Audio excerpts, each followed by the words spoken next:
Bonjour et bienvenue pour le commentaire médiatique d'aujourd'hui au sujet de la conférence de paix à Montreux concernant la Syrie. Le commentaire médiatique provient du mouvement anti-génocide, l'AGB. Ce mouvement international de dévoilement apporte des informations sur les développements dangereux qui peuvent conduire à un génocide et les révèle à temps. L'AGB nous appelle à réfléchir et à comprendre le printemps arabe et l'évolution forcée de la situation mondiale globale. Voici les déclarations de l'AGB. Nous appelons la population mondiale à réfléchir et à comprendre de façon clairvoyante que ce n'est pas un hasard si malgré tous les prétendus efforts pour favoriser un printemps syrien ou en général le printemps arabe, aboutissent à un chaos toujours plus grand. D'innombrables preuves irréfutables témoignent que justement ce chaos populaire général est le but recherché par des agitateurs humanitaires et militaires, ainsi que leurs alliés complices. Leurs mercenaires achetés précipitent dans le chaos des populations entières. Leur plan ténébreux inébranlable s'appelle donc l'ordre par le chaos. Une couche dirigeante qui aspire à la domination mondiale attise depuis des décennies de façon délibérée le chaos mondial actuel. Leur but est le suivant. Les peuples doivent être tellement déstabilisés et devenir tellement incontrôlables qu'enfin tout le monde aspirera à une main puissante qui fera régner la paix, le calme et l'ordre. C'est cette couche dirigeante qui aspire à la domination mondiale et qui a organisé ce chaos, qui veut elle-même répondre à ce cri comme étant leur sauveur. Les buts bien définis de cette couche dirigeante sont leur souverain mondial programmé, leur religion mondiale, leur monnaie électronique mondiale. Est-ce que ce sont les Américains qui définissent de tels buts? Est-ce que ce sont les Israéliens, les Anglais ou les Français qui font de telles choses? Non, ni les uns ni les autres. Parce que la masse du peuple américain ne veut rien d'autre que la paix. La majorité du peuple israélien veut la paix. Les peuples anglais et français aussi dans l'ensemble veulent la paix. En règle générale, tous les peuples de cette terre veulent vivre en paix. Mais ceux qui ne veulent absolument pas vivre dans le repos et la paix, c'est cette couche dirigeante active au niveau international qui travaille sans relâche dans leurs embuscades ténébreuses. Cette couche supérieure, dont fait partie à peine 1000 personnes, détient presque la totalité de la finance mondiale. Par ce biais, il manipule à souhait les peuples dans le chaos. Les plus grosses multinationales mondiales d'armement sont entre leurs mains. Ainsi, ils manipulent des armées entières comme bon leur semble.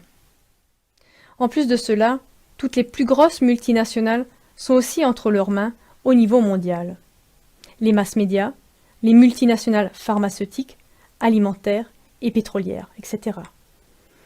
Même les politiciens de tous bords, les systèmes d'éducation et de justice sont tombés dans leur dépendance la plus totale. Leur puissance économique domine la globalité de la politique de l'Occident et du Proche-Orient. Cela a été prouvé une fois de plus lors du Forum économique mondial de Davos. Ceux qui ont pu déchiffrer à temps ce plan de domination mondiale étaient, en plus de l'Irak, de la Libye et de la Syrie, etc., l'Iran, la Russie et la Chine. Jamais ces dernières puissances ne se soumettront à ce nouvel ordre mondial fomenté par cette classe dirigeante conspiratrice. Même pas maintenant alors que celle-ci vient dans son habit de sauveur et propose une paix mondiale et la prospérité pour tous. Chers téléspectateurs, si ce point de vue de l'AGB est juste, alors il vous serait facile de pronostiquer précisément à quiconque n'est pas informé l'évolution future de la situation mondiale au niveau politique, économique ou religieux, parce qu'alors chaque effort pour un sauvetage économique, pour une paix religieuse ou mondiale, conduira seulement à un chaos toujours plus grand, jusqu'à ce qu'un appel mondial commun se fasse entendre pour que vienne un dirigeant mondial grand et fort. Mais les pays tels que la Chine, la Russie ou l'Iran, etc., qui ont discerné les agissements insidieux de cette classe dirigeante qui aspire à la domination mondiale, tous ces pays seront discrédités et calomniés de toutes les manières possibles et traînés dans la boue jusqu'à ce qu'une troisième guerre mondiale contre eux semble justifiée. L'AGB préconise ce qui suit. Aucune armée de ce monde ne doit continuer à se mettre à la disposition de ces initiateurs de chaos. Les populations mondiales devraient observer de façon attentive et juger elles-mêmes si ce qui a été dit dans cette émission s'avère juste. Bien sûr, le mur des lamentations s'associe à ce point de vue. Pour connaître toutes nos contributions au sujet de la Syrie, vous pouvez regarder les émissions que nous avons tournées à ce propos. Je vous souhaite encore une bonne journée de réflexion et à bientôt.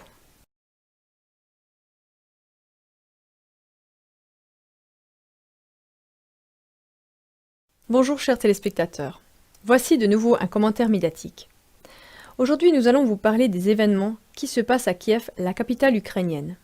Comme nous pouvons le voir depuis plusieurs mois lors des manifestations en Ukraine, les mêmes scènes se répètent de façon toujours plus évidente. Quiconque aura étudié avec attention notre commentaire médiatique de hier, l'ordre par le chaos, pourra un jour après tirer ses propres conclusions. C'est un schéma de manifestation parfaitement identique qui traverse tous les pays dont les gouvernements ne s'inclinent pas devant le diktat du nouvel ordre mondial. Leur diktat s'appelle « Démocratisation et capitulation à tout prix sous le nouvel ordre mondial ».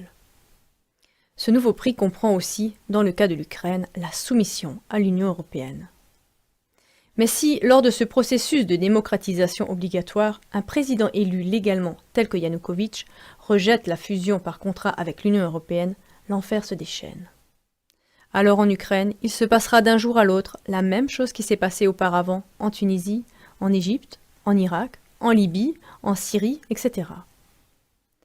Tandis qu'un nombre incalculable de témoins oculaires neutres et indépendants dans chacun de ces pays ont juré que chaque manifestation, sans exception, est orchestrée depuis l'étranger et que toutes sont attisées par toutes sortes de vandales payés, les médias principaux, à la botte des puissances occidentales, jurent fidèlement que, comme à l'image des printemps arabes, ces différentes manifestations sont le reflet d'une volonté de la majorité démocratique, malheureusement opprimée. Voici comment cela se passe réellement. Ce sont des citoyens ukrainiens indépendants qui nous l'ont rapporté pour le mur des lamentations sur place à Kiev. Le mur des lamentations garde encore des témoignages concordants à travers le monde qui ont été aussi confirmés par le mouvement international anti-génocide dans notre émission de hier, l'ordre par le chaos. Dans toutes ces mesures de démocratisation à travers le monde, il s'agit en réalité non pas de démocratisation, mais bien plus d'un passage forcé où la mise en place obligatoire d'un nouvel ordre mondial se révèle d'ores et déjà être une dictature mondiale sans merci dans chaque manifestation fomentée et dans chaque nouvelle guerre. Dans cet agenda mondialiste, il est d'abord prévu d'imposer un mélange de populations continentales, comme c'est déjà le cas dans l'Union européenne, et cela avant même que soit imposée une soumission totale à un gouvernement mondial à l'échelle planétaire. Cela veut dire un dictateur mondial, avec une monnaie mondiale, une armée mondiale et finalement aussi une religion mondiale. Cependant que Dieu nous protège de celle-ci. Persévérez avec nous et faites connaître le mur des lamentations partout où vous le pouvez. Car l'ordre par le chaos sous-entend un chaos à venir encore plus grand. Et ce chaos, il s'agit justement maintenant de discerner et d'empêcher ensemble. Nous vous disons à bientôt, c'est notre studio de Strasbourg.